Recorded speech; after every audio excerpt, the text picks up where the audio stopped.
I see this question asked so often. How do I get my care provider to listen to me? How do I get my doctor on board with my birth plan? Why is this so hard to find somebody to support me?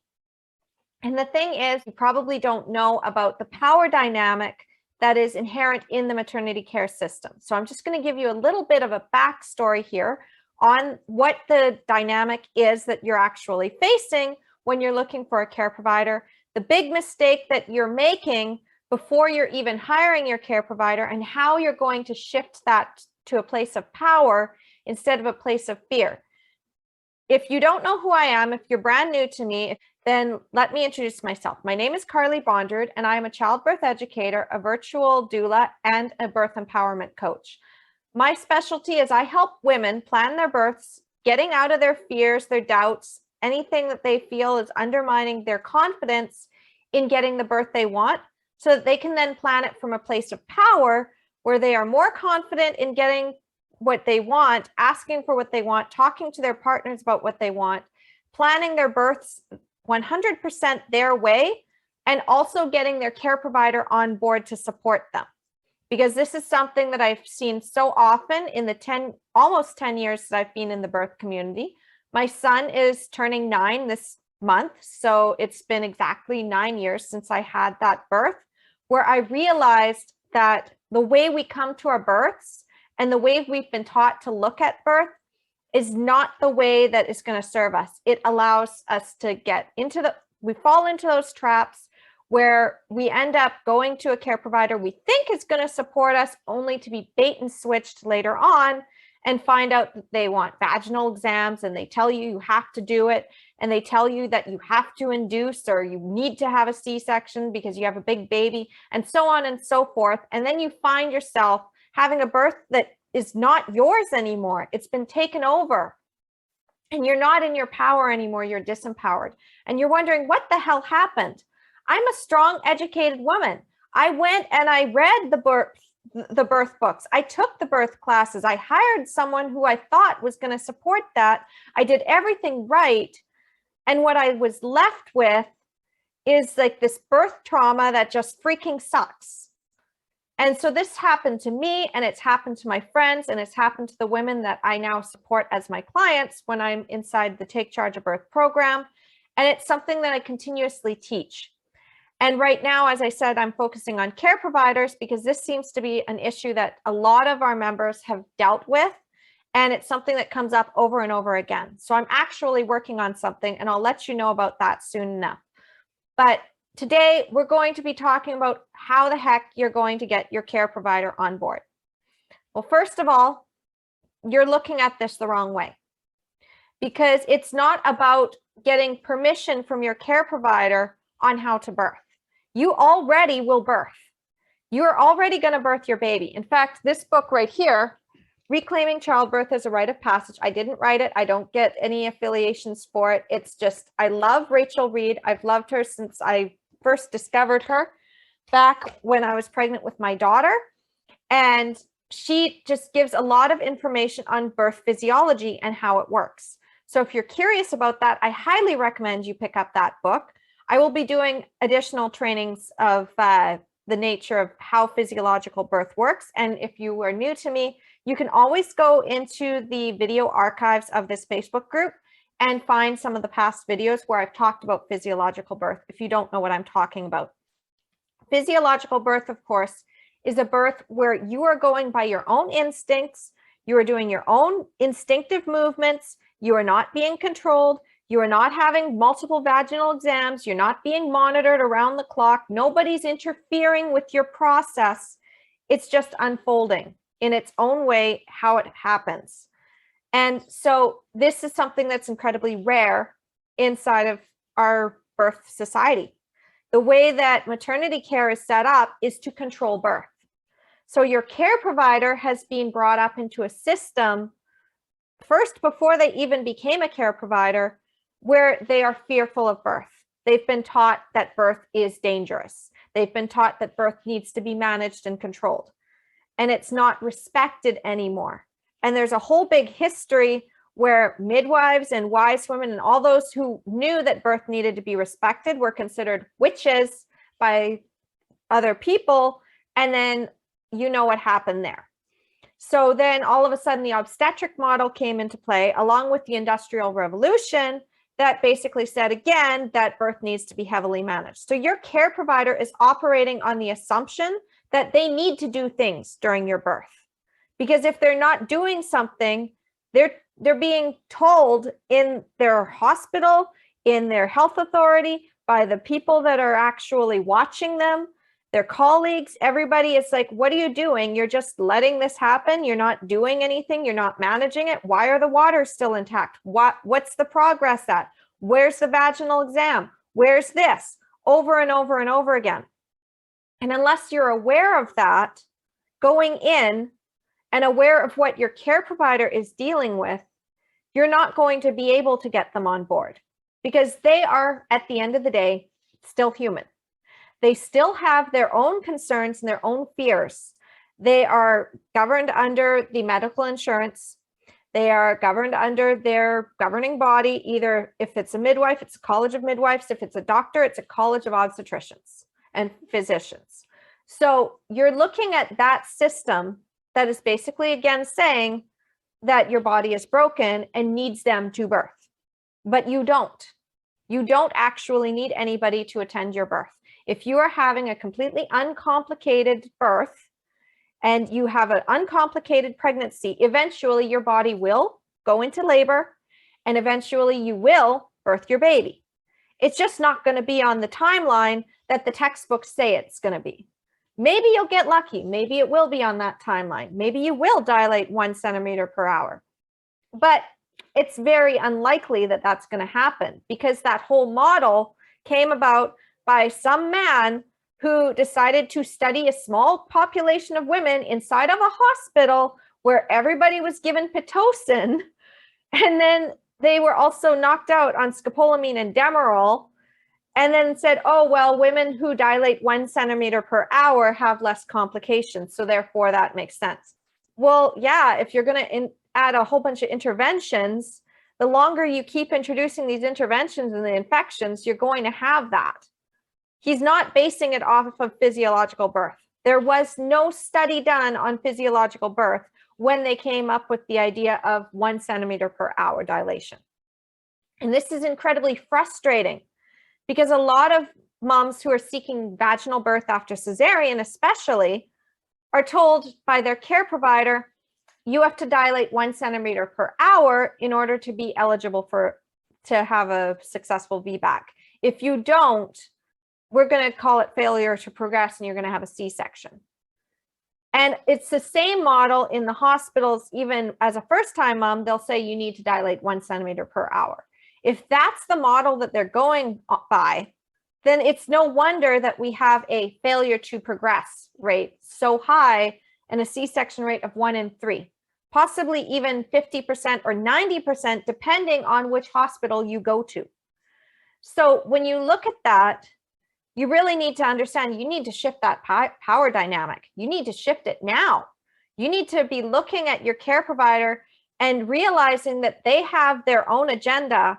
And sometimes it's not even their agenda, it's the health authorities' agenda, and their hands are tied. They can't tell you everything. They would love to support you. There are care providers out there who would love to support you. But they also know that if they're not the ones that attend your birth, one of their colleagues might, and they know that their colleagues are not going to support your birth plan.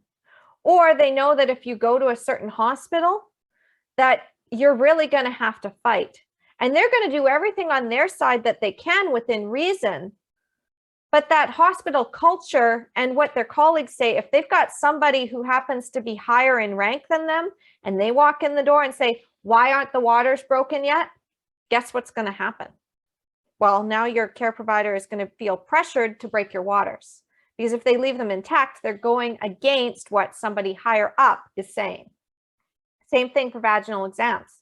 If you have had no vaginal exams and suddenly somebody in the room says, hey, we need to do a vaginal exam, and your care provider knows that you don't want vaginal exams, but now somebody's breathing down their neck, what happens is that they're going to try to get you into that. So again, it's not that you have to, It's that they are now saying that this needs to be done.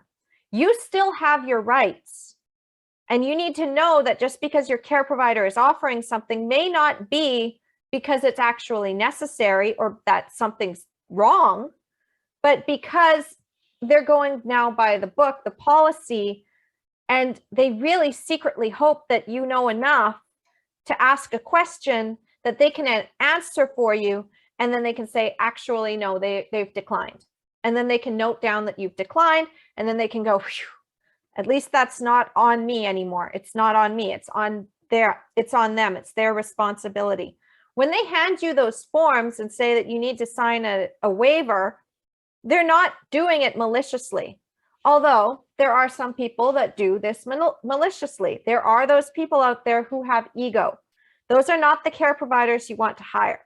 So when you are looking for a care provider, you are looking for two things. One, do they support what you want? And two, can they get their ego out of the way? Those are the two things you want to focus on. If they can't get their ego out of the way, then even if they, in theory, support your birth plan, the second you challenge anything, they might start to feel their ego flare up and say, how dare you? I'm the professional here. I know what's best. And then you have that to deal with. Every time that somebody gets upset about a boundary or something, when you say that doesn't work for me, it's because their ego is being attacked and they don't have enough ability in that moment to be able to recognize, okay, this is my own stuff coming up and I can't put that on my client. And birth doulas, we do this too. Oftentimes we come from the place of, I know so much and you know so little, so I'm just going to tell you. And if you don't follow my advice, then I'm going to feel hurt and disrespected. And it took me a long time to also recognize that I had these tendencies, so that now I've been able to work on them, because doula work, again, is something that's ongoing. Same with birth workers. We all need to deal with our stuff. We all need to deal with it. And as mothers and parents, we need to deal with our stuff, because once we have children, our children are going to test our egos all the time. That's just what they do. That's what children do. So you need to know how to deal with the ego. The next thing, of course, as I said, is that shifting that power dynamic means that you need to be very, very clear on what you want and what you will not accept. There is no compromise in this, because you need to now take 100% responsibility for what you want in your care. You need to recognize that you can birth this baby on the side of the road. You need to recognize that you can birth this baby at home. You need to recognize that even if your care provider says, well, if you don't listen to me, I'm going to drop you from care, you can be like, see ya. That's fine, because this baby's coming out with or without you. I'd like you to support me, but if you're not the right fit, it's not going to work. Treat it like a dating relationship. I like you, but you're starting to show behaviors that doesn't make you husband material. So bye. So that's basically it, is that you need to shift that power dynamic. How do you do that? As I said, you need to be exactly, like, very clear on what you want, because once you know what you want and you know it so instinctively, you're going to be looking specifically for that. The next thing, of course, is shifting your language. For God's sake, please, please, please do not ask, am I allowed? Or do you do this? Because the answer is going to now imply that they think they're in charge. You're now asking permission to birth your baby a certain way. You don't want to do that. So take, am I allowed, and throw it as far away from you as possible. And here is your new mantra. How are they going to support me in what I want? That's it. I'm planning on declining vaginal exams. I know you have a policy in your hospital about that. Now, you know I do not want vaginal exams. You also know, I also know about this policy. How are we going to be able to get this so that I am supported in my decision not to have vaginal exams? Do you see the difference? Instead of asking, can I refuse these vaginal exams with the policy the way it is, and then having them be like, well, you know, it's policy and it's going to be difficult. It's now, I'm not doing this. Even if you offer it as the policy, I'm not doing this. So where's the loophole so that I can get what I want and you don't get fired or get written up or whatever it is? Because depending on where they're working, they might actually be fearful for their jobs. They might be fearful about being written up. Maybe they are a troublemaker in the system. We like troublemakers in the system because the troublemakers are the ones that aren't going to stand for that control. They're the ones that are trying to change things. And they're usually the ones that aren't very well liked by those doctors and authority figures who are trying to maintain that status quo. But that status quo leads to multiple vaginal exams. It leads to fetal monitoring. It leads to the dilation at 1 centimeter per hour. It leads to failure to progress. It leads to more C-sections. It leads to more inductions. It leads to being risked out of midwife care, all of these things. And all you really want to do is shift it to be like, where's my loophole? How can I get what I want? How can you protect your job? Maybe they say, well, you need to sign a waiver. You need to sign a waiver stating that unless you feel that you want a vaginal exam, there is to be nobody offering vaginal exams. Maybe it's as simple as putting it in your birth records, although unfortunately, not all nurses will read the birth records or the birth plan. They won't read it. But if you continuously know what you're up against in a hospital environment, if you're even choosing to go to the hospital, then at least you have that option.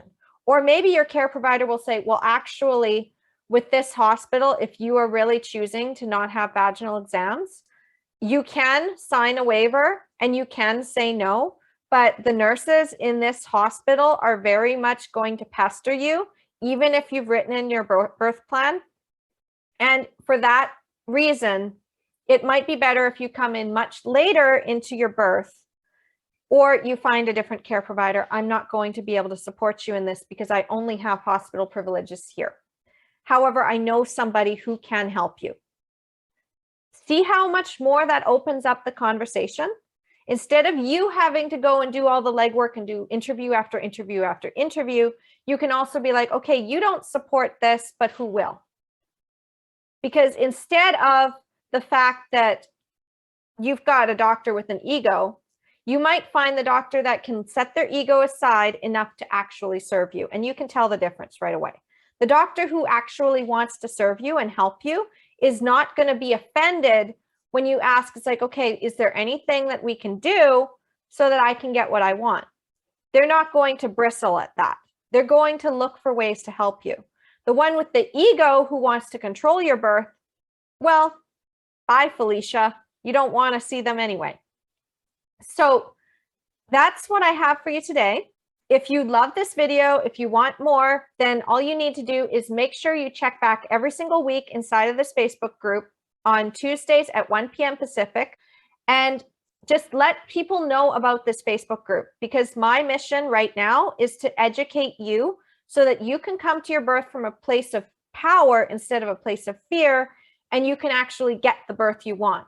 Because I've seen too often what happens when you get tricked by the system, when you don't know the actual hidden rules that are in there, when you don't know the dynamics that are actually at play, the cultural, the political, the social dynamics, when you don't understand the basic psychology of it, when you don't understand birth physiology, when you don't understand your options, your rights, all of it. I've brought all this in my almost 10 years of knowledge, and I want you to have it because I'm tired of the C-section rates being as high as they are. I'm tired of the birth trauma rates being as high as they are. I want you to have an empowered birth. All right, so I will see you next week. Talk to you soon.